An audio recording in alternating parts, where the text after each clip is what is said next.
20 फेब्रुवारीला आपला कलशारोहणाचा कार्यक्रम आहे आणि हा कार्यक्रम म्हणजे तुमचा आणि माझा. कशा करता म्हणतो मी तुमचा आहे आणि तुम्ही माझे आहात, म्हणून तुमचा आणि माझा हा आत्म्याचा कार्यक्रम आहे आणि हा अशा पद्धतीनं साजरा झाला पाहिजे की आपला हा कार्यक्रम बघण्यासाठी बाहेरून आणि परदेशातून लोक आले पाहिजेत. परदेशातून लोक आले पाहिजेत.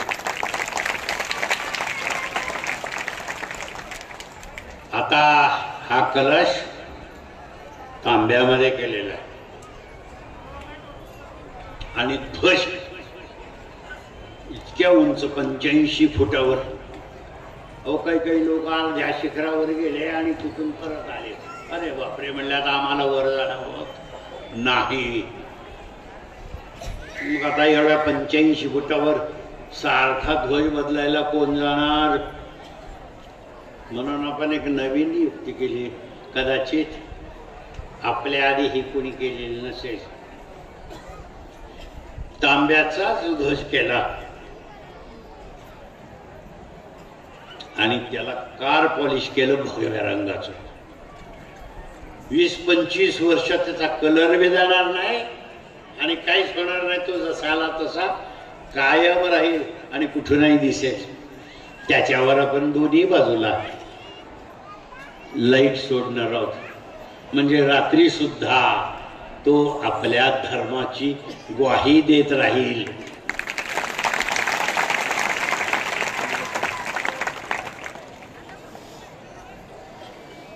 कळस 9.25 फुटाचा आहे आणि उद्या किंवा परवा हा कलश मुंबईला जाईल आणि त्याच्यावर सोनं चढवायचं काम चालू आहे.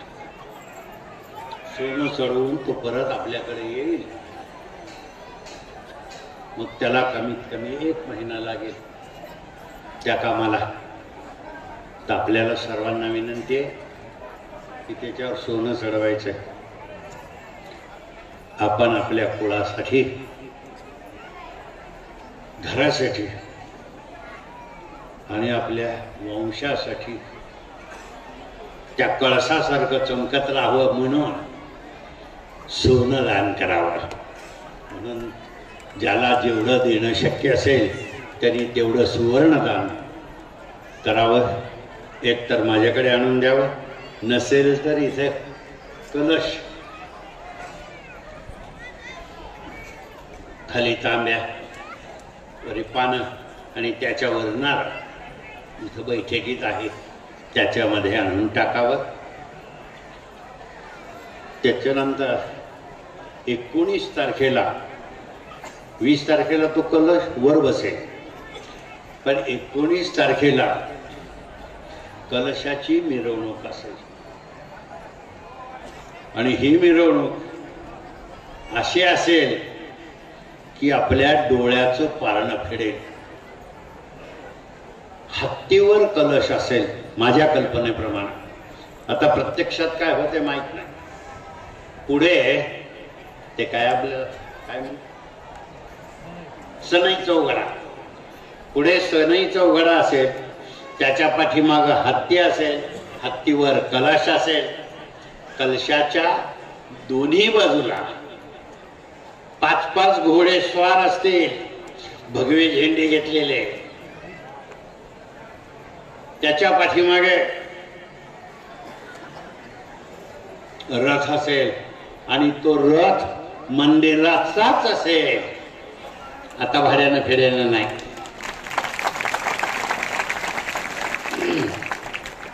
आणि त्या रथामध्ये शंकराचार्य असतील आपल्या सर्वांना दर्शन देण्यासाठी आणि आशीर्वाद देण्यासाठी. तुम्ही सर्वांनी परवानगी दिली तर मी पण त्या रथात खाली कुठेतरी बसेल. आहे का तुमची परवानगी?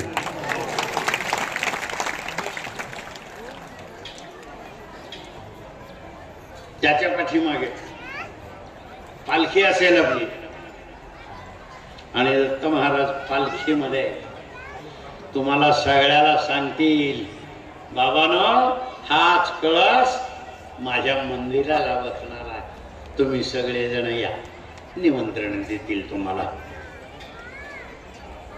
आणि त्याच्या पाठीमागे तो कलश असेल आणि त्याच्या पाठीमागे वारकरी असतील, त्याच्या पाठीमागे आता माझी कल्पना आहे मंदिरातून 101 कलश मिरवणुकीत असतील. पण मी तुम्हाला सगळ्यांना आवाहन करतो की प्रत्येक सुवासिनीने आपल्या घरचा कलश घेऊन या मिरवणुकीमध्ये सामील व्हायचा आहे. आणि कलश 101 नाही, 1001 होती, अशा पद्धतीनं आपल्याला मिरवणूक करा.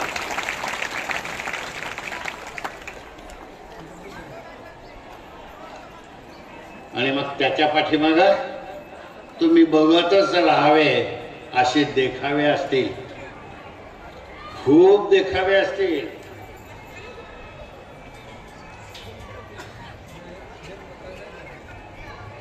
आणि हे देखावे तुम्हाला सगळे बघणं होतील की नाही शंकाच आहे. एका ठिकाणी उभा राहिला तर बाकीचे तसेच राहतील. बघा आता काय काय होत आहे ते. तर अशा पद्धतीनं आपल्याला मिरवणूक काढायची आहे. आणि ही मिरवणूक पाठीवरून निघेल आणि गावात पूर्ण फिरून ती परत मंदिरात येऊन मंदिरात विसर्जन होईल आणि कलश पूजेसाठी पुढील विधीसाठी तिथं ठेवला जाईल. 20 तारखेला कलश बसल्यानंतर हत्तीवरून साखर वाटून आपल्या कार्यक्रमाची सांगता होईल. हत्तीवरून साखर वाटून.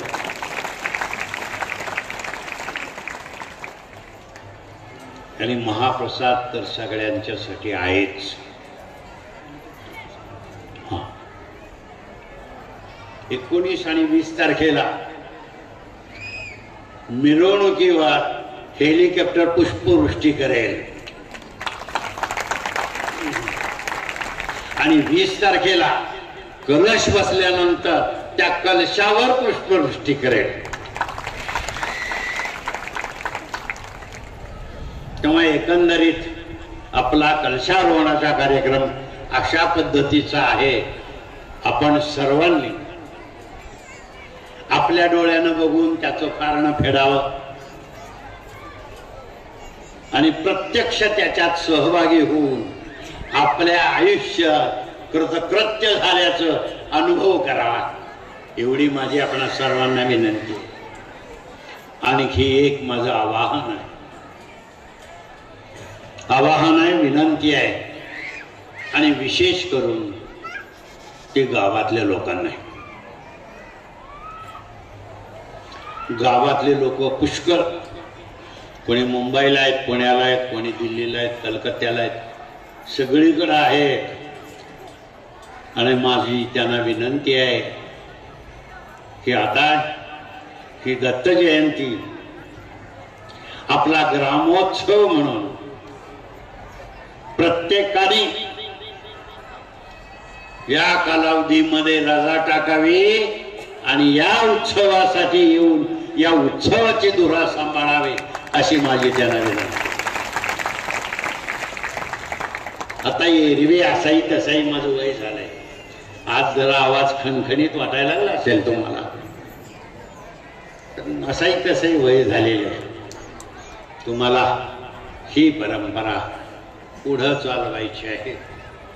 मी आहे तोपर्यंत माझ्या देखत चालवा, म्हणजे पुढं चालवायला काही अडचण येणार नाही. तेव्हा पुन्हा एकदा तुम्हा सर्वांना मी आवाहन करतो, विजय कुणी कुठेही मिळत असतील, कुठेही असतील, जिथं असतील तिथून त्यांनी या दत्त जयंतीच्या उत्सवासाठी 7 दिवसाच्या सप्त्यासाठी रजा कायम ठेवावी आणि रजा टाकून या उत्सवासाठी नक्की इथे यावं. हे पुन्हा आपण सर्वांना माझं आवाहन आहे.